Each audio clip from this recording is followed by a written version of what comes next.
Boa noite a todos, sejam muito bem-vindos ao nosso estudo sobre o Apocalipse. Nós estamos continuando a nossa série. Hoje nós estudaremos o capítulo 17 deste fascinante livro e nós esperamos falar a respeito de uma das partes. Creio que nós dividiremos em três partes.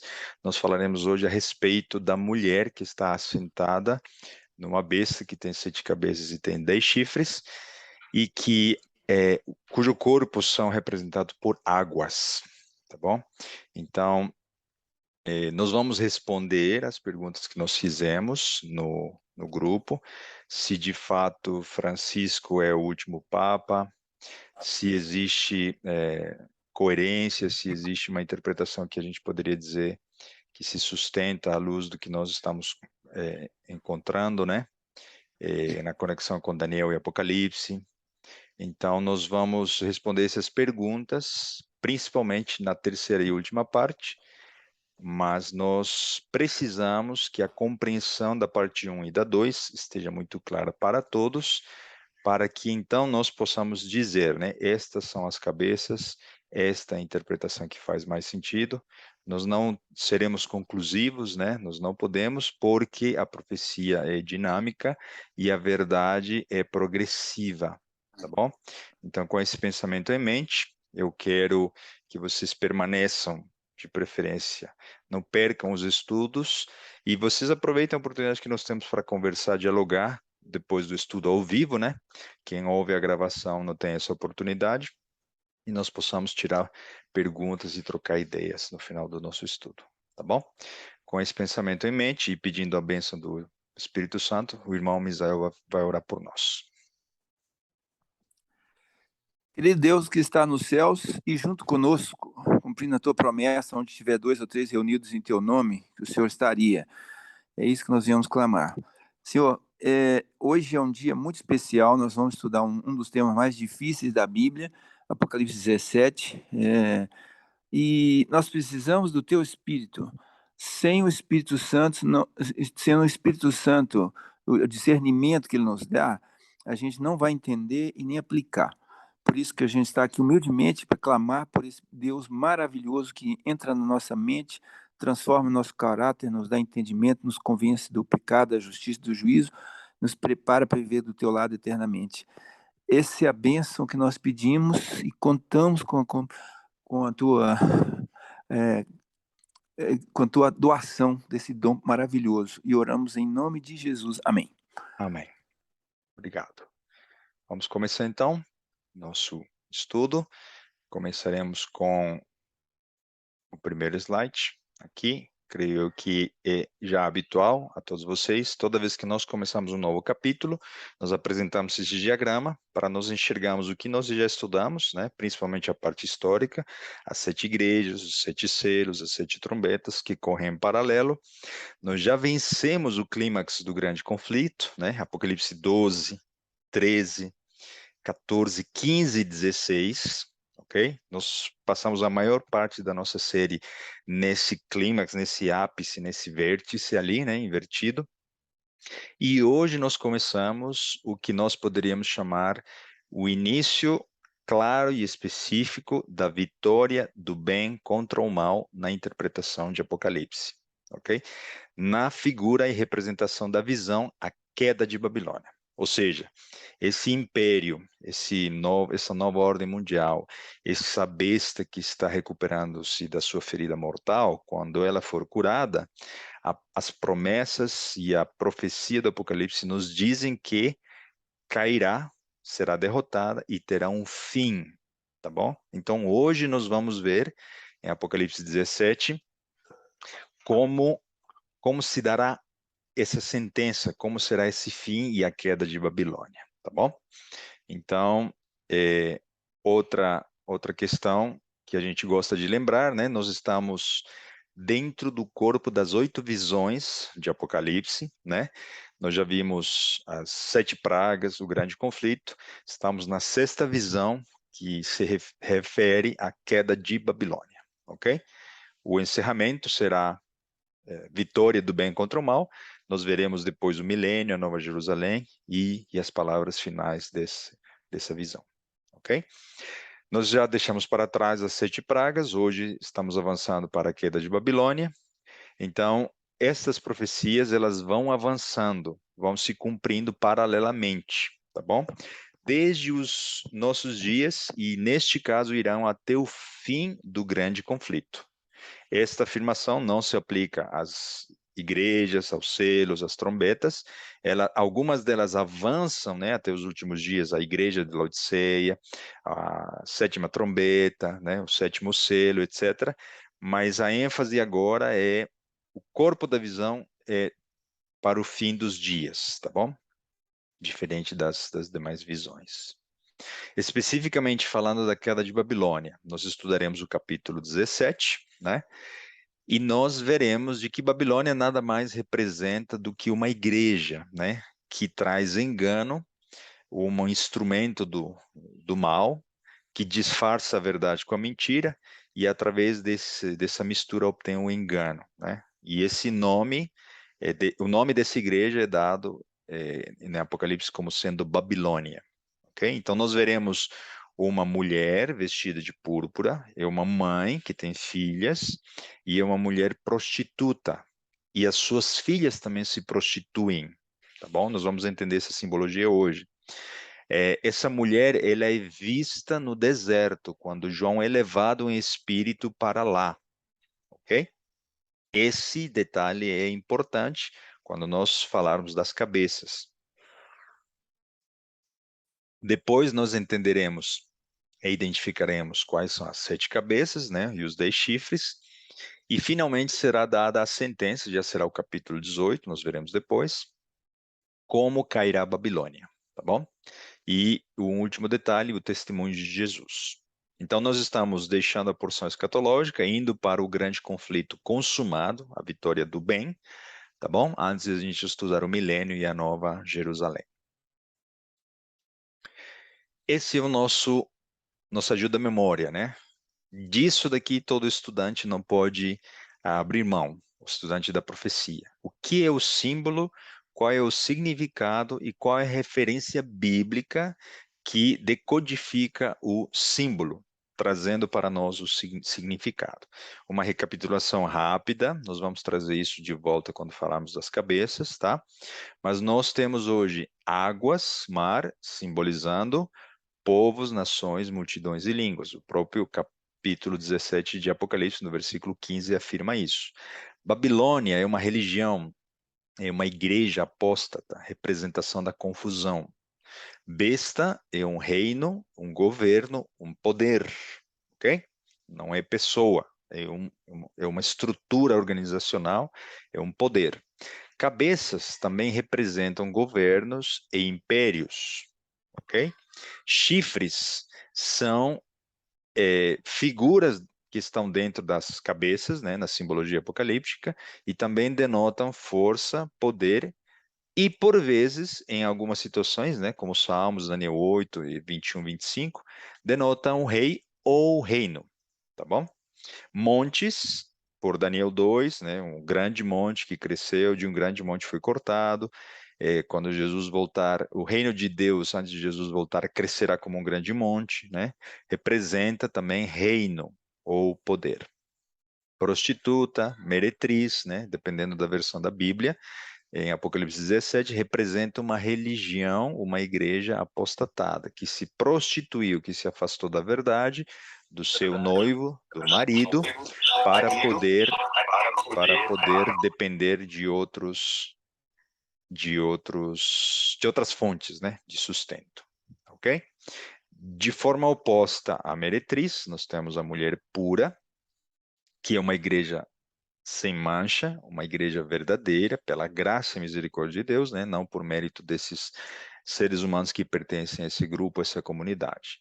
Vinho é um símbolo dos falsos ensinos, né, das doutrinas equivocadas, do conjunto de blasfêmias que foram incorporadas nessa igreja desviada da verdade, ok?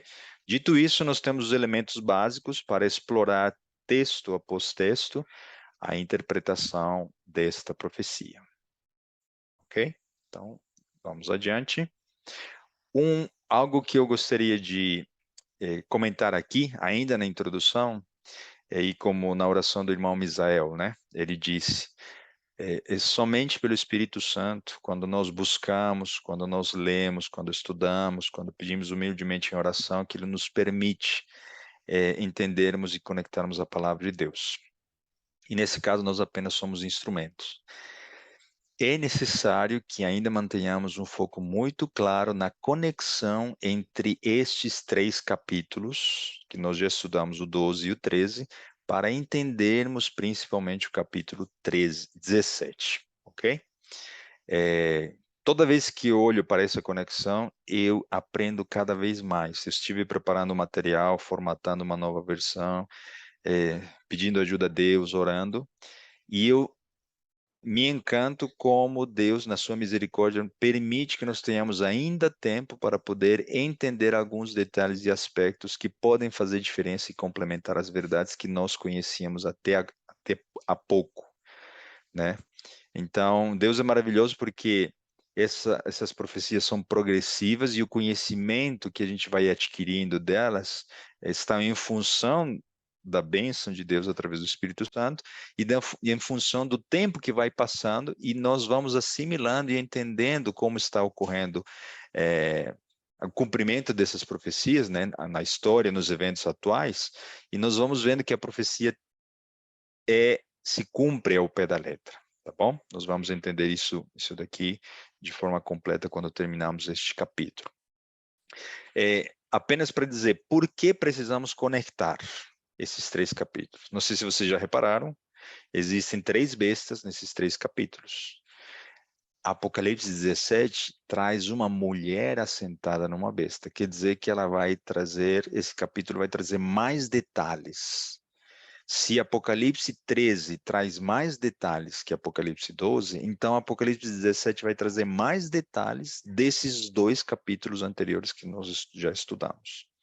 Um outro detalhe, essas bestas têm 7 cabeças e 10 chifres. Quer dizer que nós poderemos, conectando essa simbologia, entendermos quais são esses símbolos das cabeças, sem olhar apenas para Apocalipse 17. Precisaremos ver o dragão, quais cabeças atuaram quando a mulher pura estava grávida e para nascer o filho, o Messias, ok? A foto que foi tirada para João em visão, em qual momento ocorreu isso? Nós dizemos que foi Herodes, né? Tentando matar o filho. O dragão queria matar a Jesus, né? Usando Herodes, Roma imperial no seu devido momento. Apocalipse 13, nós vimos os elementos dos animais de Daniel 7, nós falamos o porquê da ordem invertida, né, que aparece em cada um desses animais em relação à comparação de Daniel 7. Há uma explicação para isso. João esteve colocado no momento em que foi tirada a foto da visão que ele viu e que foi tentado ser ilustrado aqui, né, nessa figura. Também tem 7 cabeças e 10 chifres, ou seja, cada cabeça aparece após a anterior perder hegemonia, perder influência, né? Então, esses detalhes que nós vimos em Apocalipse 12 e 13, né? Uma das feridas da cabeça de Apocalipse 13 foi ferida como de morte e está recuperando-se dessa ferida, e quando essa ferida for curada, uma das suas cabeças voltará a ter protagonismo e a besta, né, recuperará o seu poder que já teve no passado. Tudo isso é importante dizer para que nós possamos acertar, né, não de maneira definitiva, porque a profecia é muito ampla, muito profunda, mas sim dizermos, olha, Daniel, Apocalipse 12 e 13 está nos indicando que as cabeças são têm tal significado, ok? Então, outro comentário muito importante é que hoje nós vamos falar apenas da mulher que está assentada na besta, tá bom? Para analisarmos todos os detalhes, não misturarmos o que é mulher, o que é besta, O que é essa união? O que significa o fato dela estar assentada? Tá bom? Algo diferente até hoje, né? O dragão, não tinha nenhuma mulher assentada em cima do dragão, muito menos da besta, né? Que surgiu do mar, tá bom? Mas novamente a gente vê o que? O mar, né? Essas cabeças estão no meio de águas, tá bom? Um detalhe para nós conectarmos com Apocalipse 13. Já que nós vamos falar da mulher, e nós falamos que precisamos conectar com Apocalipse 12, né?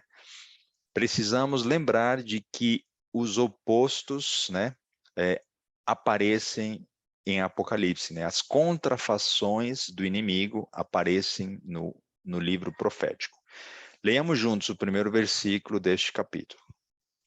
E veio um dos 7 anjos que tinham as 7 taças e falou comigo, dizendo-me: Vem, mostrar-te-ei a condenação da grande prostituta, que está assentada sobre muitas águas. Então, por enquanto, vamos falar da mulher. Vejam que esta mulher, ela é uma prostituta, está desviada da verdade. Em oposição, em Apocalipse 12, nós vimos uma mulher pura, não prostituída, uma mulher virgem, né? Que não se contaminou com blasfêmias, com enganos.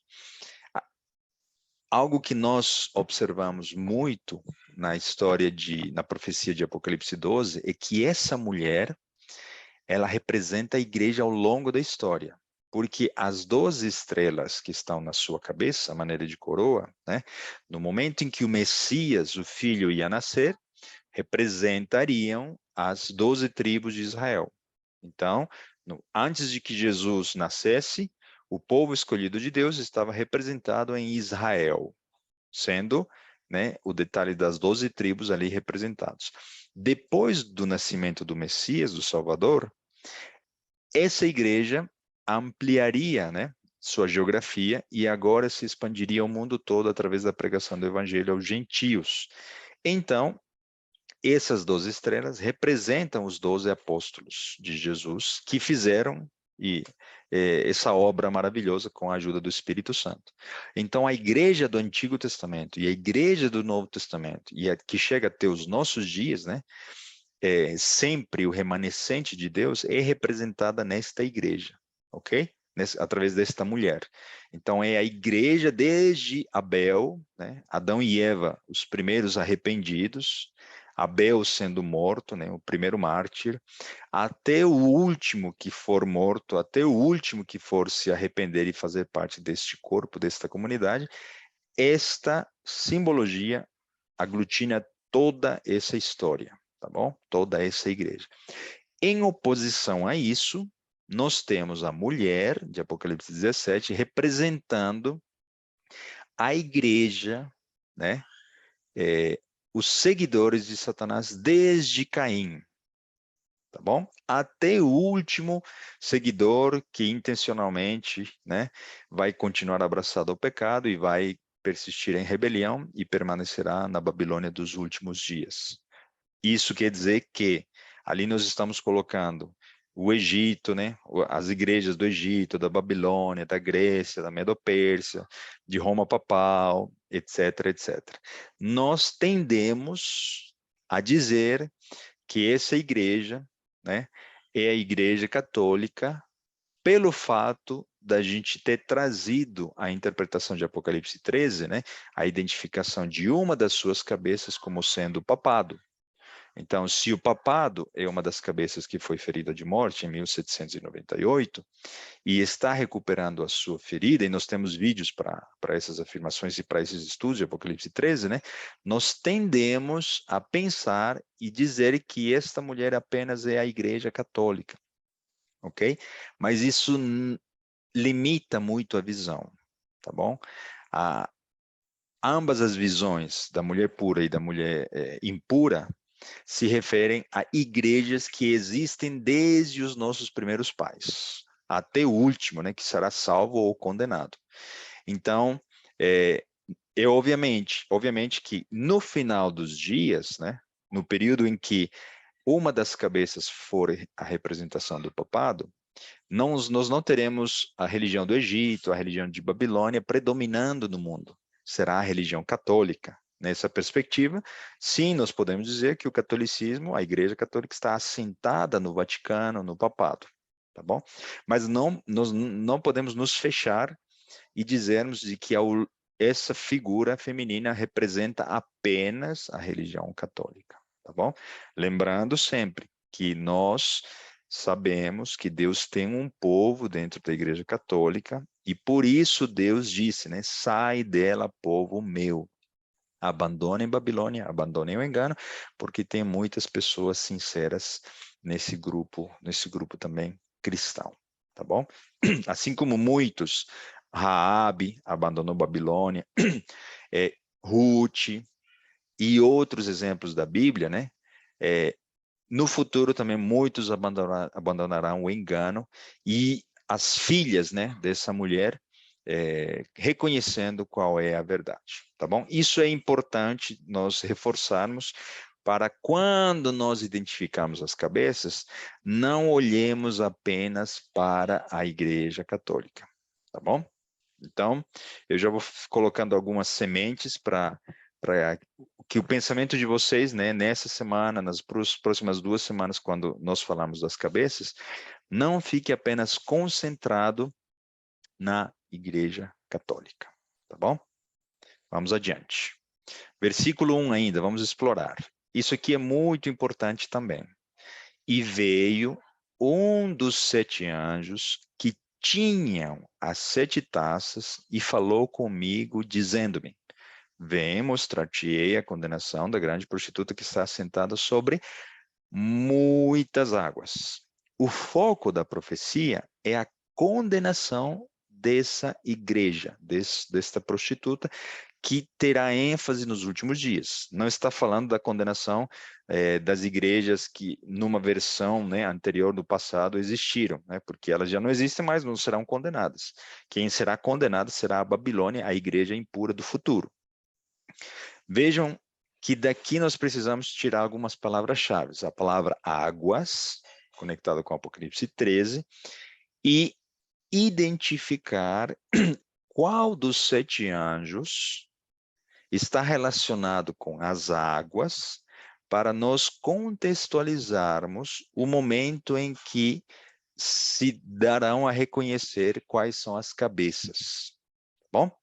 Então, nós não podemos já chegar e tentar identificar as cabeças sem sequer entendermos qual dos anjos trouxe, né, uma taça, uma praga, atingindo, inclusive, né, como nós mostramos no estudo anterior, a capital, né, a Babilônia, né, a cidade que governa o mundo, como nós vimos no estudo passado. Então, a pergunta é: qual dos 7 anjos teve envolvido, né, no simbolismo apocalíptico, a palavra e o símbolo águas? Estou trazendo esse slide do nosso estudo passado, pois o 6º anjo, né, como diz Apocalipse 16, 12, teve na sua simbologia envolvida o símbolo águas. O texto diz assim: E o 6º anjo derramou a sua taça sobre o grande rio Éufrates. Rio, águas, né? Éufrates, o rio que percorria o meio da capital Babilônia. Nós não estamos falando, obviamente, da Babilônia antiga, né? Apocalipse 16 fala das pragas, então estamos falando de algo futuro, da Babilônia futura. E sua água secou-se, para que se preparasse o caminho dos reis do Oriente. Perceberam? Tem águas, o 6º anjo, e o envolvido com a queda de Babilônia. Porque a 7ª já é pouco antes de Jesus voltar. Então, esta visão de Apocalipse 17 está conectada com as 7 pragas através do 6º anjo. Ok? Se nós vimos que na visão essa besta está no meio das águas, faz todo sentido essa conexão, porque o texto, a visão que João escreveu, o apresenta desta maneira. Nós já mostramos, já dissemos de que não é a Babilônia do passado, né? Mas a Babilônia do passado nos projeta a Babilônia do futuro, por quê? Porque o rio Éufrates passava pela capital da Babilônia.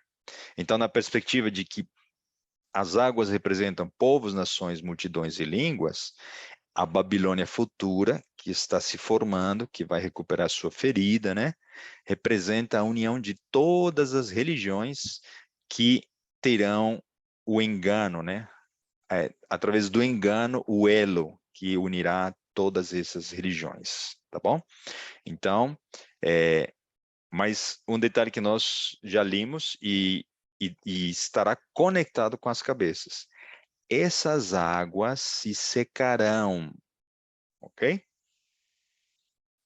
Inclusive existem profecias, né, no Antigo Testamento. Vejam, Jeremias 50:38 e 51:36. O que diz?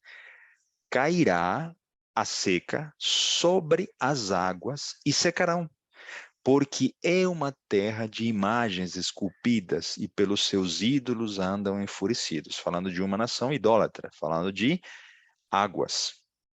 Portanto, assim diz o Senhor: eis que pleitearei a tua causa e tomarei vingança por ti e secarei o seu mar. Mar, elemento simbólico de águas, de Apocalipse 13. E farei que se esgote o seu manancial. Jeremias 25, 51:36. Como é que Deus vai esgotar a fonte das águas? Se as águas se sustentam através do engano, o elo que as une, que dá a liga é o engano, as mentiras, as blasfêmias, etc., é a verdade, as mensagens dos três anjos que vão desmoronar a base e fundamento desse poder, que são os povos, as multidões, nações e línguas, tá bom? Lembra-se que nós estudamos isso em Apocalipse 16, quando nós estudamos as 7 pragas? O que o texto diz? Voltemos a Apocalipse 17, versículo 1, né? E estamos vendo a condenação da grande prostituta que está assentada sobre muitas águas. Nós mostramos a foto anterior, né? Bento XVI, dirigindo um discurso em Roma, milhares de pessoas se reúnem ali na Praça de São Pedro. Agora nós mostramos uma foto de 2013, onde aproximadamente 1 milhão de pessoas estiveram recebendo em Copacabana, né, na praia de Copacabana, Francisco, quando ele visitou o Rio de Janeiro. Então, por onde nós olharmos, né, é a maior religião cristã do mundo, é a religião mais influente do mundo, é a religião com mais membros do mundo. Ao mesmo tempo, é a maior religião com pessoas que não praticam essa religião, ou seja, são seguidores por tradição, por herança, por respeito aos pais, mas que mantêm uma fé. Então, por isso é que Deus tem ali um chamado para o abandono, né, dos enganos que sustentam a essa igreja. Ok? Versículo 2, Apocalipse 17. Com a qual, com quem? Com a mulher prostituta, né? Essa mulher impura, com a qual fornicaram os reis da terra. Os que habitam na terra se embebedaram com o vinho da sua fornicação.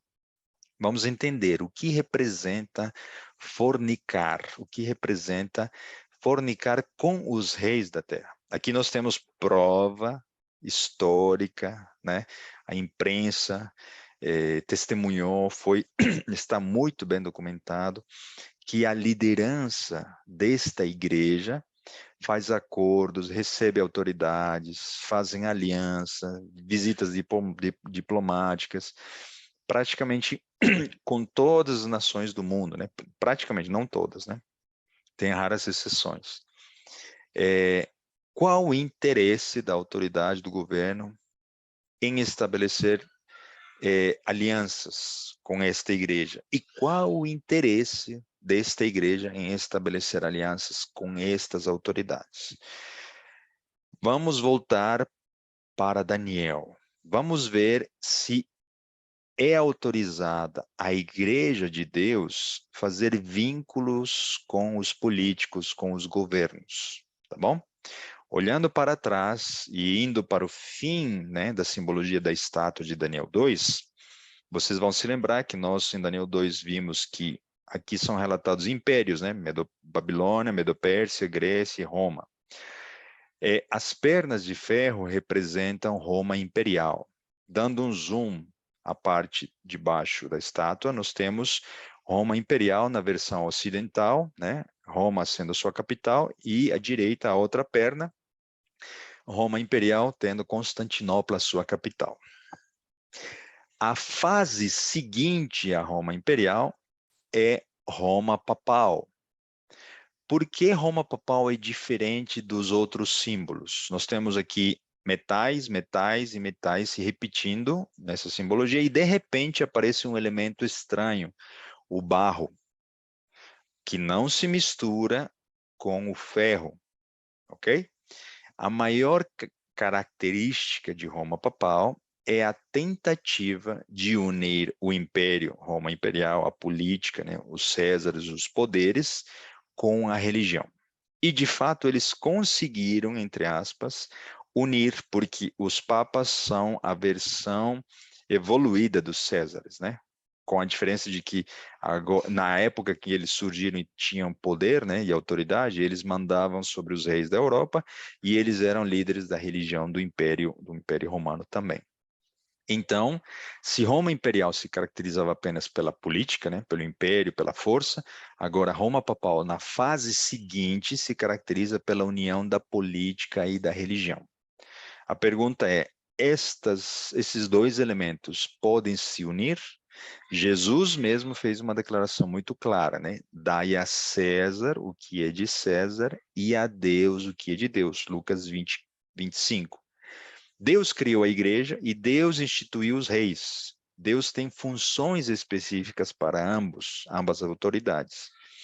Em separado, ambas podem cumprir as suas funções de forma independente e autônoma. Se elas se unirem por interesses diversos, existe algo que Deus detesta, que a religião que se une ao governo forçará aos habitantes daquele país a seguir a religião predominante naquele país. E isso será o quê? Abominação para Deus, porque Deus não obriga ninguém a adorá-lo. Como ele poderia se agraciar quando um ser humano, né, obriga outro a aceitar a religião daquele império, daquele governo? Se você está achando que esta interpretação é um pouco nova para você, eu vou conectar essa interpretação com Daniel 7. Vejam, Daniel 7 apresenta 4 animais, né? Um leão, a cabeça, um urso, os peitos e os braços de prata, perdão, peito e os braços de prata, tá certo? Um leão com 4 cabeças, representando a mesma coisa que a Grécia, né? O quadril de bronze. Um animal terrível e espantoso, representando a Roma. 10 chifres, né? O mesmo número dos dedos dos pés. E, de repente, na simbologia de Daniel 7, aparece um chifre pequeno, diferente. Um elemento estranho, lembra-se? O barro. Por que o barro, de repente, aparece no meio dos metais? Por que, de repente, agora um chifre começa a falar? Por quê? Porque todos os outros chifres se envolviam apenas com política. Agora, este chifre pequeno, ele se envolve com blasfêmias, fala contra o Altíssimo, persegue os santos. Então, a aliança entre ferro e barro equivalem ao chifre pequeno. Estamos nada mais analisando em Daniel 7, com mais detalhes comparados com Daniel 2, de um poder que é diferente dos anteriores, tá bom? E o que tem isso a ver com Apocalipse 17? O símbolo que vai nos permitir conectar Apocalipse 17 com Daniel 2 e 7 é Apocalipse 13. Nós mostramos uma tabela comparando a simbologia de Daniel 7 com Apocalipse 13, e em praticamente pelo menos 7 ou mais, né, itens e características, o chifre pequeno é a mesma coisa de uma das cabeças da besta que surgiu do mar. Porque essa cabeça, né, essa besta, perseguiu os santos, foi por 42 meses, matou esses santos, proferia blasfêmias, né? Dentre os outros elementos que nós estudamos. E a diferença é que Apocalipse 13 forneceu mais detalhes, porque Daniel 7 não fala de uma ferida mortal. Apocalipse amplia a profecia de Daniel 7, porque agora vai falar de uma ferida mortal. Então vejam, né, que Deus ele utiliza de uma ferramenta que é a repetição e a ampliação da verdade que está querendo mostrar através da mensagem dada aos seus servos, os profetas, tá bom?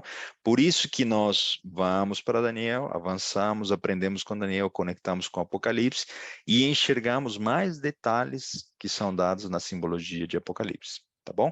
Então, resumindo desse slide, o que nós queremos tirar é que fornicação é quando uma igreja se une com a política por outros interesses, seja poder, seja dinheiro, seja influência, etc., etc., buscar num poder humano temporal algo que deveria encontrar apenas em Deus, ok? Então, se a gente pudesse expressar para ficar um pouco mais claro e documentado, né, não fica apenas na minha fala, fornicar é abandonar o esposo, né? Uma igreja fornica quando abandona a Jesus, o noivo, né, da parábola, para buscar seu sustento e correr atrás de outros interesses, não espirituais, nas autoridades, nos políticos, nos governos. Qual deveria ser o sustento da igreja, da verdadeira igreja, se não é o noivo, né, o esposo, Deus? Não deveriam ser os dízimos dos membros dessa comunidade? Por que deveria se buscar mais recursos, né, influências, etc., etc., com os governos, tá? Por quê? Porque isso demonstra falta de fé, falta de conexão espiritual com a cabeça da igreja, que é Jesus, para abandonando, né, a cabeça, abandonando o noivo, o marido, esta igreja, esta mulher, de forma simbólica, se prostituir, se conectando às autoridades e aos governos. Faz sentido o que nós estamos dizendo? Nos nossos dias, quanto de política tem se falado nos púlpitos das igrejas, das comunidades? Deveria se falar, se tocar nesse assunto? Não. Daí a César o que é de César e a Deus o que é de Deus. No púlpito não se fala de política, se fala da palavra de Deus. No púlpito não se pede votos para um determinado candidato, mesmo que ele seja dito ou suposto cristão, né? Então veja de que as igrejas filhas da igreja mãe têm repetido os mesmos erros na perspectiva da fornicação. Então, fornicar é unir a igreja com o Estado, é misturar a religião com a política. A maioria das igrejas hoje faz isso sob o pretexto de resgatar os valores. Então, o que nós estamos fazendo quando nós misturamos, seja numa pequena brecha, ou seja de forma descancarada, né? Nós estamos ignorando quem é aquele que sustenta, né, a nossa comunidade, a nossa igreja, que deveria ser apenas Deus. Então, aí vem a pergunta: por que ocorreram todos estes encontros? Qual é a agenda? Qual é o plano? Quais são as intenções? E, obviamente, o que se vende, o que transparece na mídia é que, através da aliança entre os dois, a sociedade, as famílias, né, o mundo vai poder ser um lugar melhor. De fato, a igreja veio para mudar a sociedade e o país, né? Mas não da maneira que Deus disse que não deveria ocorrer, certo? Porque se de repente o governo envia recursos para a igreja, quem vai tomar as decisões de como aplicar esses recursos? A fonte, o governo, as autoridades ou os líderes da igreja, né? E aí começam questões muito difíceis de serem tratadas. Agora, isso quando existe uma boa intenção, né? Ajudar em caso de calamidades, em caso de situações de crise, né? Mas quando o interesse é mais sombrio ainda, né? Riqueza, poder, votos, influência internacional, etc., aí estamos já falando de outras motivações. Se você achou de que este slide fugiu um pouco do seu conhecimento, né? Essas conexões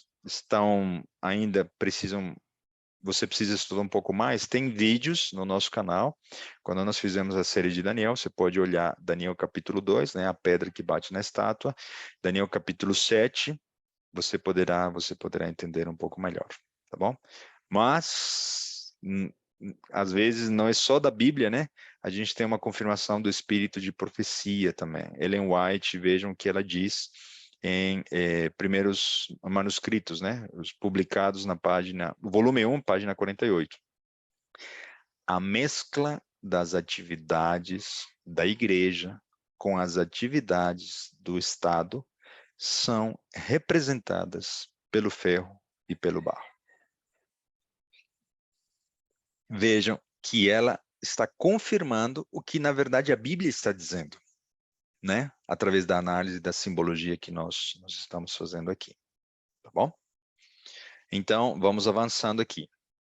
Quando nós olhamos para o futuro, porque o texto diz, né?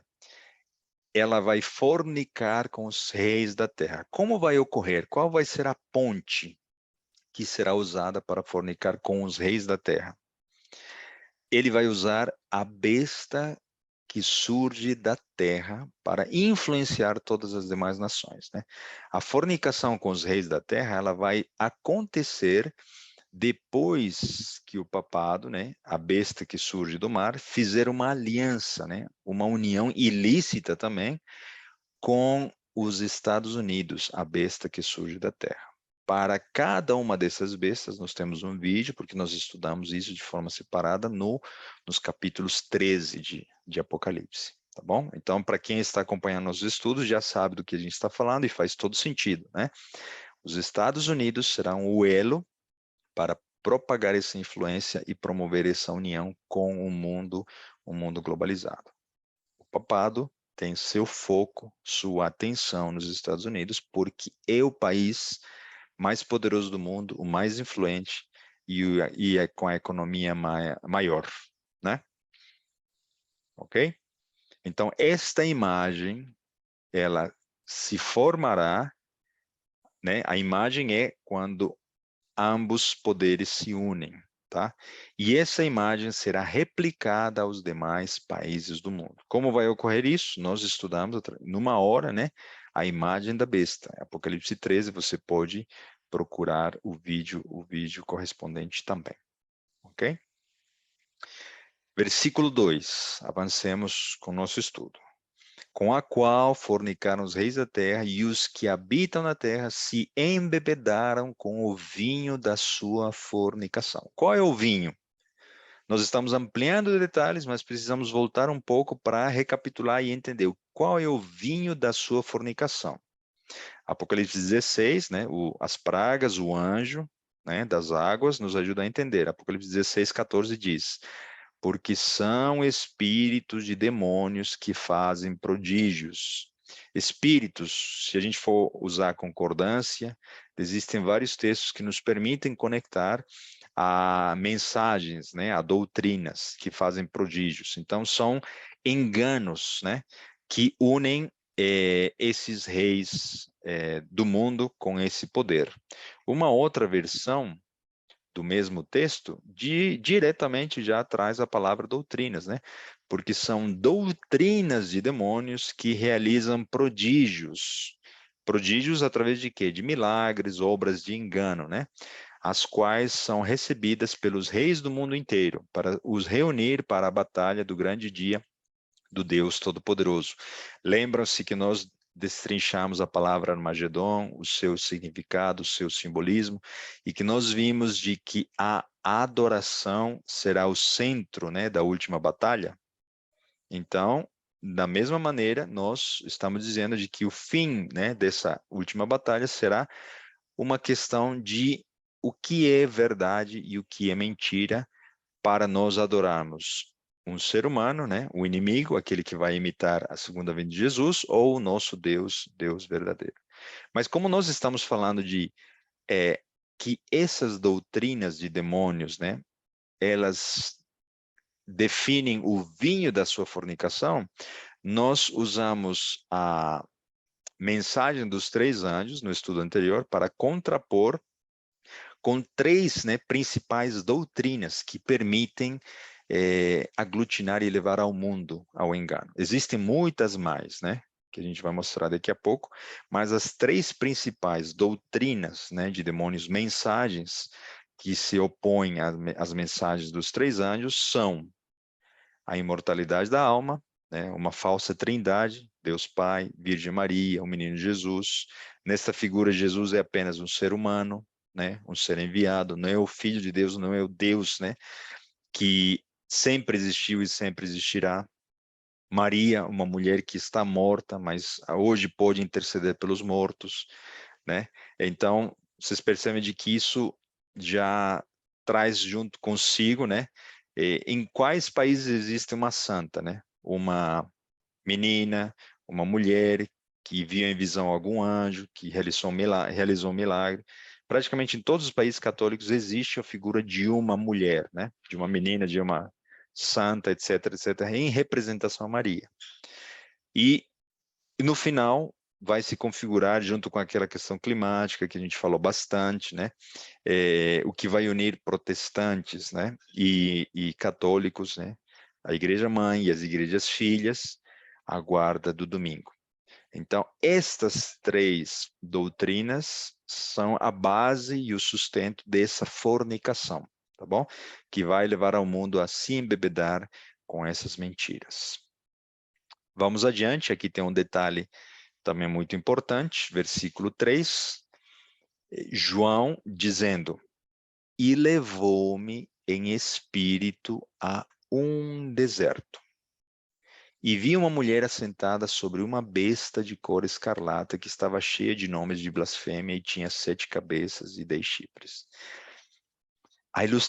Esta ilustração é diferente da primeira, né? Porque aqui o deserto é colocado em destaque. Isso é importante. Por quê? Porque João é levado na linha do tempo ao momento em que esta besta está em um deserto. Ok?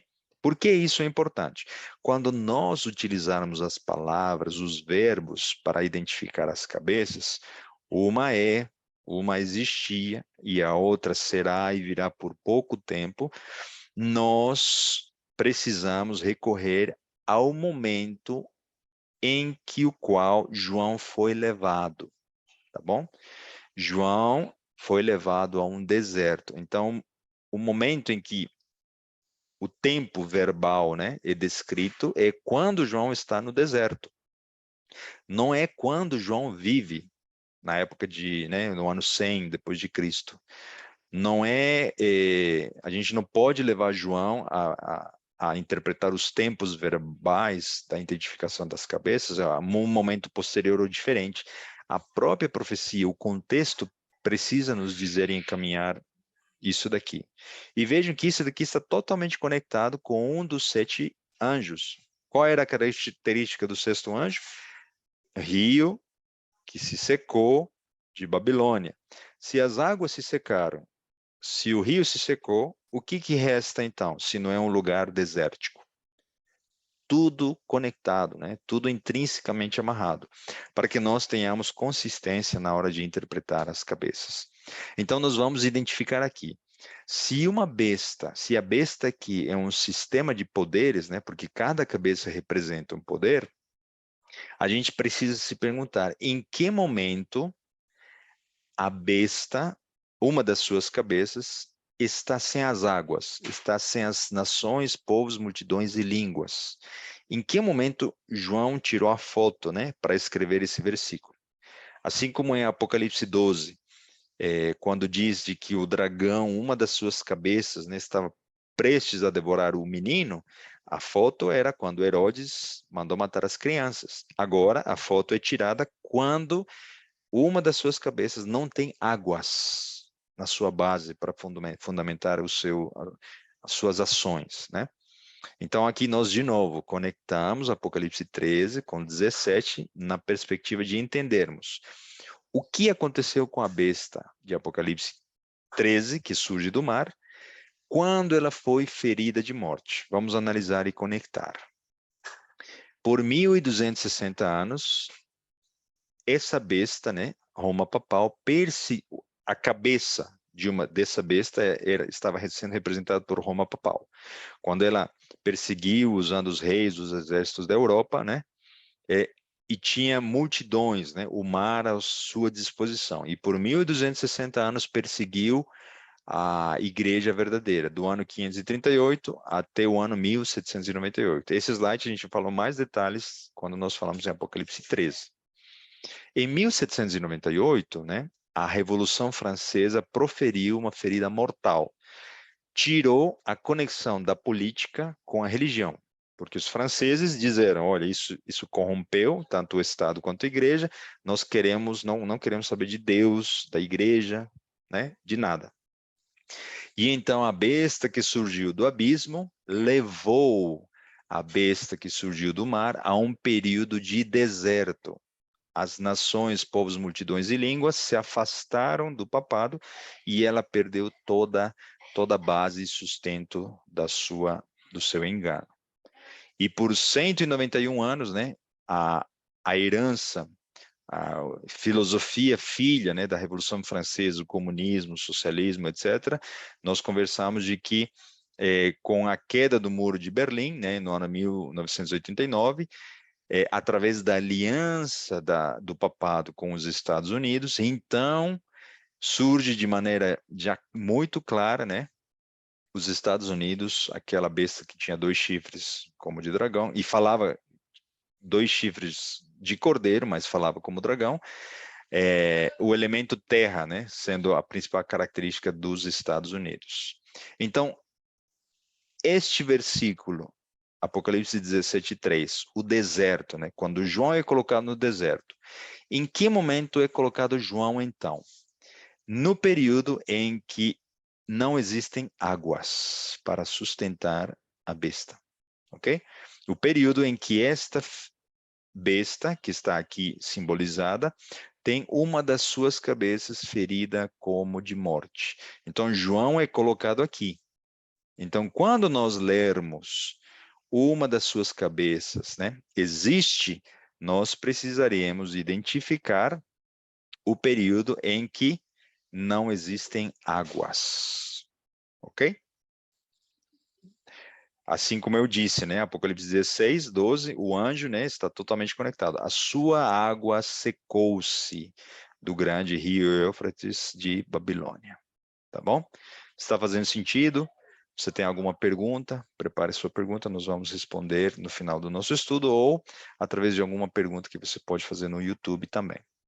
De maneira que João é levado ao momento em que a besta está ferida de morte, pois não tem águas, povos, nações, multidões e línguas que a sustentem, ou seja, ela se encontra no deserto. Tá bom? Vamos adiante. Versículo 3, ainda falando da mulher. E levou-me em espírito a um deserto e vi uma mulher assentada sobre uma besta de cor escarlata, que estava cheia de nomes de blasfêmias.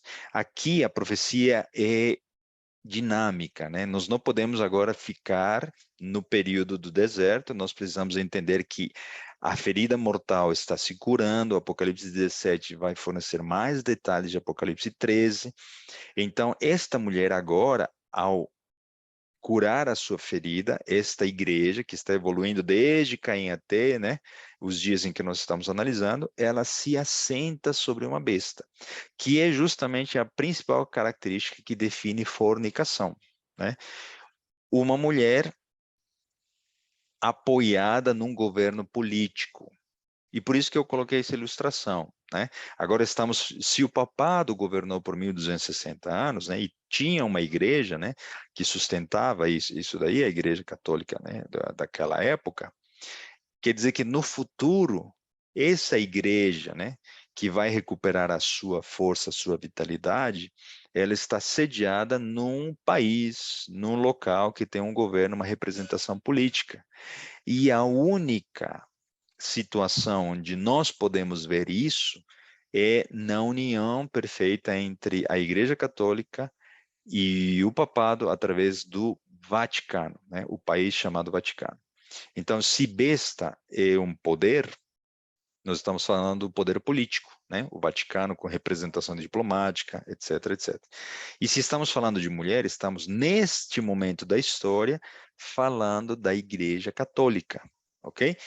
E essa união foi rompida em 1798, a ferida mortal foi formada e agora está recuperando a sua influência. Essa união ainda é forte, né, desde aquela época, mas não tem mais multidões ao seu dispor. Por isso está tentando utilizar os Estados Unidos para ampliar essa influência e essa hegemonia, ok? Então, de novo, uma coisa é a besta, o Vaticano, como país, e uma outra é a mulher prostituta, uma igreja que aceita os enganos na figura de uma igreja-mãe e os propaga para as suas filhas.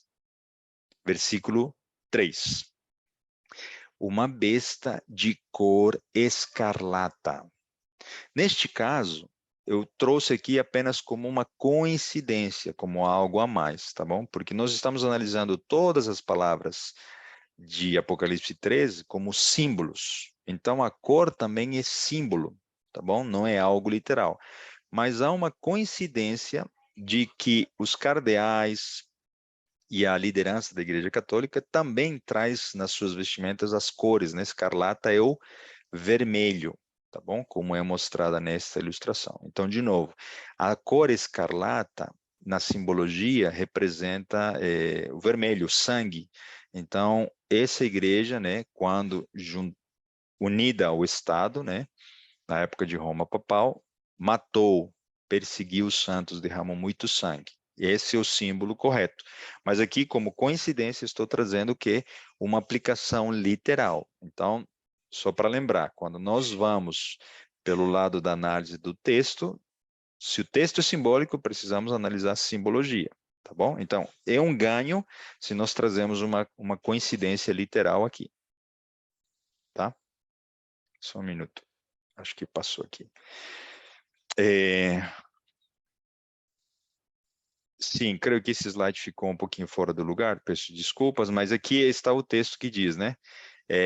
As águas que viste são povos, multidões, nações e línguas. Esta igreja governa estas multidões, porque ela é a igreja mãe, tá bom? Na verdade, este slide ficou, só um minuto. Me deixe corrigir, porque assim a gente já...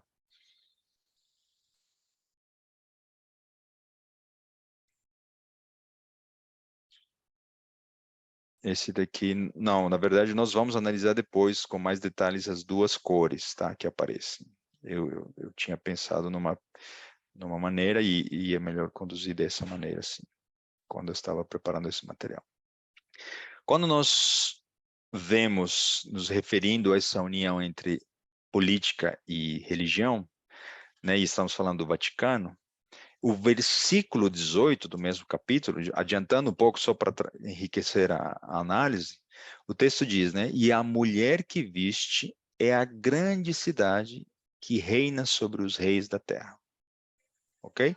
Então, o Vaticano aqui é apresentado como a capital do poder mundial e símbolo de Babilônia. Daqui nós poderíamos falar muito, muito mesmo, como isso ocorre, como isso acontece, mas nós entraremos em uma discussão que não é mais simbólica, não é mais bíblica, e sim seria de tentar conseguir provas. Me prova que o Vaticano governa sobre os demais países. Tem muitos palestrantes que falam a respeito dos jesuítas. Apenas eu vou dizer isso. E creio que a resposta está por ali, tá bom? Aonde eles estão?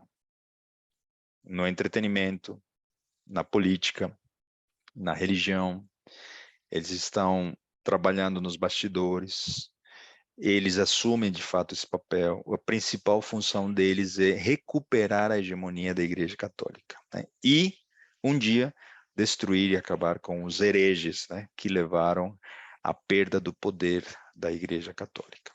Então, resumo de milhares e milhares de pessoas falando horas e horas no YouTube, com provas, né, com referências da própria literatura jesuíta, que a conexão entre o poder, o Vaticano sendo a capital do poder do mundo, estaria sendo dada através dos jesuítas.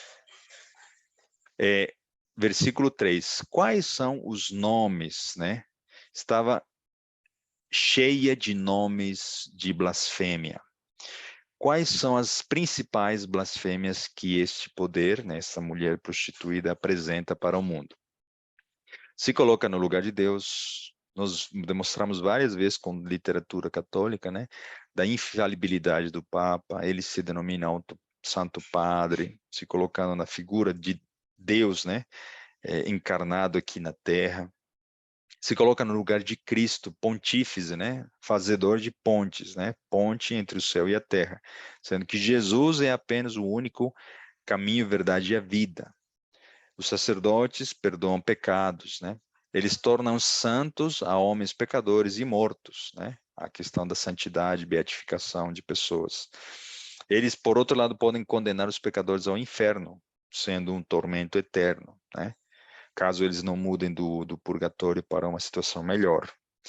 Os concílios, né, dessa igreja têm mais autoridade do que a palavra de Deus. A tradição em lugar da palavra de Deus e das Sagradas Escrituras e os mandamentos de Deus sendo pisoteados. Como, com quais detalhes nós estudamos em Apocalipse 13, né? Tem mais detalhes ali. Aqui é uma prova, né? Apenas ilustrativa da confissão de pecados, do perdão dos pecados, como João 23 e João Paulo II agora são declarados santos, né? Porque eles realizaram milagres, então houve um concílio, foi definido que agora eles são. Aqui está Bento XVI no trono, na figura de Santo Padre, né? Como provas das afirmações que nós estávamos colocando, tá bom? Há pouco. Voltamos aqui a falar da questão das cores, porque nós agora vamos para o versículo 4. Apocalipse 17, 4. E a mulher estava vestida de púrpura e de escarlata, e adornada com ouro e pedras preciosas e pérolas, e tinha na sua mão um cálice de ouro cheio das abominações da imundícia da sua fornicação. Novamente, eu estou trazendo elementos literais que provam que as cores coincidem, tá bom? Mas a interpretação correta é que a cor púrpura, ela é uma representação do engano, tá bom? Através de outros textos da palavra de Deus, pela questão do tempo, etc. Nós não podemos colocar tudo aqui, mas é uma cor que simboliza o engano, tá bom? A cor escarlata, como eu disse, também é o derramamento de sangue, etc. Mas está aí, se alguém quiser usar como um ganho, né, com alguma coisa a mais, nós temos essa coincidência de que essa igreja também tem essas cores nas suas vestimentas. De novo, ainda um pouco de literalidade, né? E ela está adornada com ouro e pedras preciosas e pérolas. Aqui eu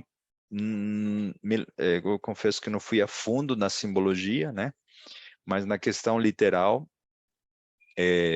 aqui nós vemos uma prova, né? Ouro, riquezas, né?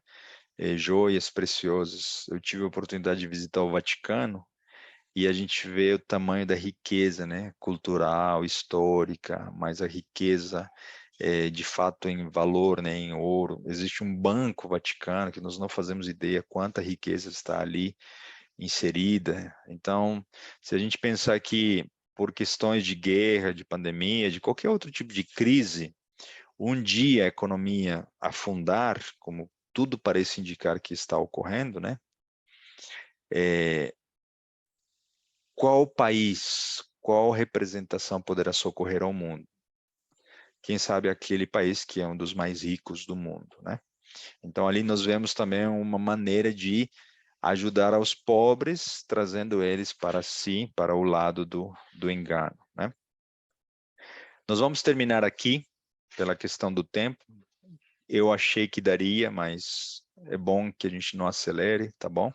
É um capítulo muito complexo e nós precisamos conversar bastante a respeito dos símbolos base para nós irmos da mulher Terminando a mulher, nós vamos para a besta, e terminando a besta, nós vamos para as cabeças e para os chifres, para nós entendermos depois como será a condenação dessa união ilícita entre igreja e política, tá bom?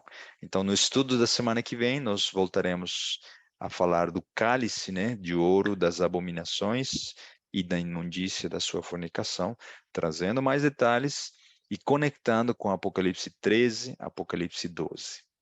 Com esse pensamento, creio eu que o principal objetivo de Deus, ao decodificar através de símbolos, todos esses enganos, é nos alertar para nós não cairmos neles, né?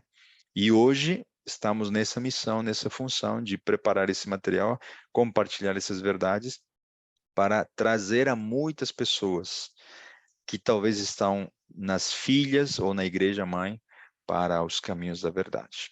Que Deus abençoe a sua decisão, que Deus possa continuar colocando em você o desejo de estudar a palavra de Deus, e é com esse pensamento que nós faremos uma oração para terminar nosso estudo. Oremos. Senhor nosso Deus, nosso querido Pai, te agradecemos pela oportunidade. Obrigado, Senhor, porque nós podemos entender a tua palavra. Obrigado porque, embora não mereçamos, podemos usufruir dessas bênçãos para entendermos o que está acontecendo hoje, o que vai acontecer, e nós podemos nos precaver, ajudar nossas famílias, nossas igrejas, e principalmente alertar e trazer ao arrependimento pessoas que talvez se encontram no engano hoje. Abençoe cada pessoa que está aqui, nosso grupo, a nossa classe bíblica online, aqueles que estão ouvindo, assistindo essas gravações. São bênçãos que nós suplicamos e fazemos em nome de Jesus. Amém.